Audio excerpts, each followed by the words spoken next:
Have you ever sat in a moment where you didn't understand the language, but you still felt the message? I did very recently. And it reminded me of something that introverts understand very well: how to sit back, observe, and receive without needing everything to be explained. Let's talk about that.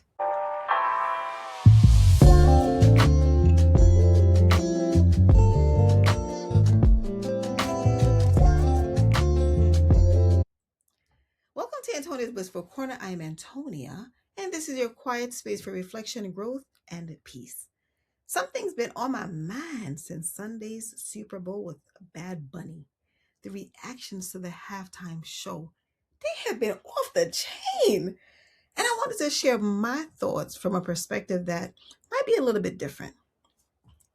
But before we get going, please grab a copy of my book, Unlocking the Introvert, a pocket guide to understanding and interacting with introverts. It is available at societyofintroverts.com, Amazon, and everywhere books are sold online. So let's get into it. As a Jamaican, I speak patois. I grew up speaking patois. What is patois, you ask? Patois is English, is broken English. If you listen fast, you might be able to catch a word or two. But it is a language that many people do not understand because it is like we talk very fast, right?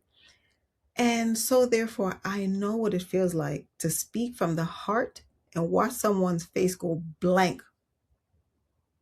What you saying? What you saying? And I've also been on the other side, hearing a language I do not speak, but I catch a word or two, maybe. But here's the thing, though.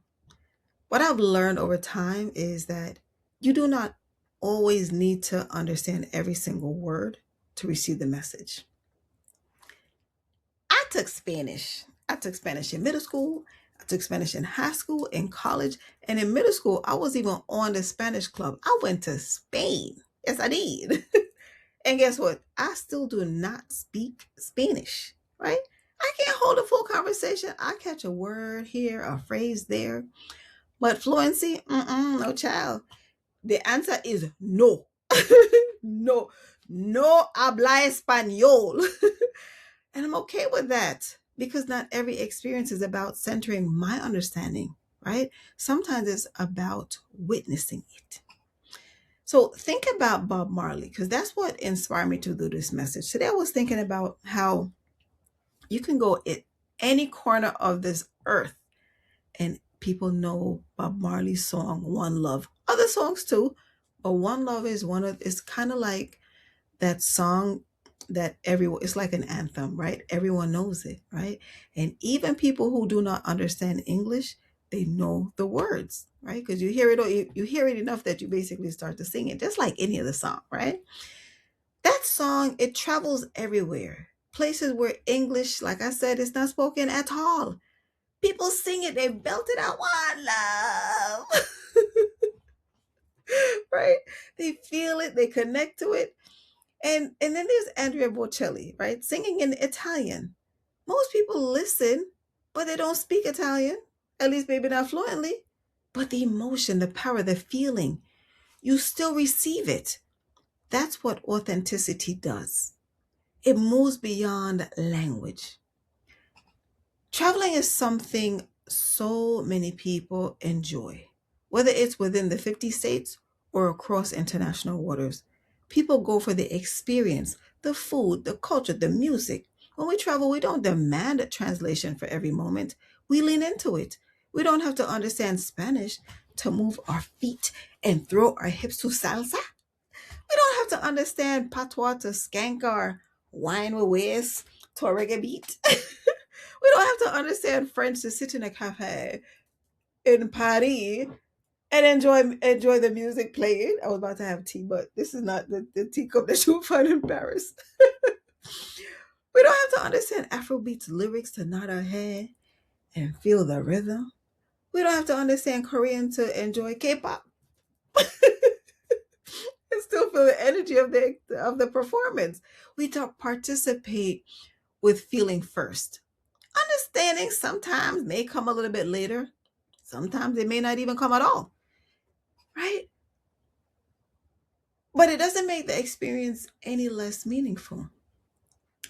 So when Bad Bunny performed entirely in Spanish on that stage, I saw culture, I saw pride, I saw representation, and I also saw the reaction of some people. Now, I will say that when the performance was going, and I've watched it a few times since, more than a few times, right?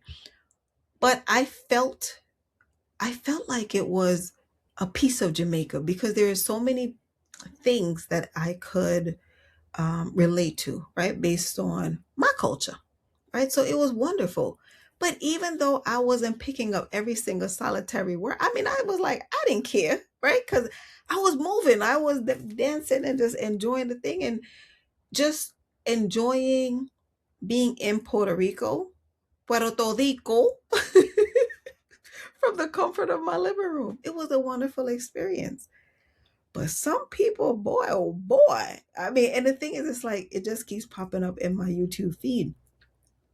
Some people were, for some reason, they were uncomfortable because they didn't understand every single word. I mean, some people were like, they didn't see any white people. They didn't, they couldn't understand anything. And I thought to myself, but when we travel and we go to the different places that we go to, we don't speak the language, but we still go. Sometimes the menu is in full their language, but we still go, right? We go, we enjoy the food, we enjoy the environment, we enjoy the music because we'll get up and dance and move our feet. So I couldn't understand, and I still don't understand for the life of me, like why people are so caught up in the performance, right? We're used to sitting in spaces that aren't, I don't know, always designed for us. We observe, we take in the moment. We don't need to be centered in it to appreciate it. That's a quiet strength. You can be frustrated that something didn't cater to you, or you can appreciate the artistry, the energy, the cultural significance. Music is universal. Go back to Bob Marley. Bob Marley, any one of the songs, right? Music is universal. Emotion is universal. Expression is universal. Opera isn't always in English. Songs travel across borders every single day. Not everything has to be translated for you to feel it. Sometimes you can just close your eyes and listen to the sound and just basically allow yourself to just basically get lost in it. You don't have to hear and understand every word that's being said. Sometimes it's enough to just witness someone else being fully themselves. I understand both sides. I know what it feels like to speak a language others don't understand. And I also know what it feels like to not understand someone else's. But what I value most is when we make space for different cultures, space for different languages, space for different expressions. The world is bigger than our personal comfort zone.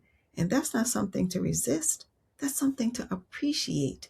To me, that halftime show was more than a performance, it was a reminder that culture doesn't need permission to exist loudly. And there's something beautiful about witnessing that, even quietly. Now, speaking from the introvert's perspective, I think that this is how it is to not be understood, right? Because I think when people don't understand a thing, somehow or another, like they get offended. And it's like, well, why? Why are you offended? Like, why can't we all be allowed to be ourselves, to be expressive, to, appreciate our life, appreciate the world, how we see fit. So long as I'm not impeding on your personal space, like, what's the problem? Right? But I mean, if you haven't seen the performances yet, please watch it and please watch it with an open mind, right? Because the reality of it is there are people who do not understand English, but they still appreciate America or things that are in English, right? So I mean, live and let live is what I'm saying. I mean, it was great.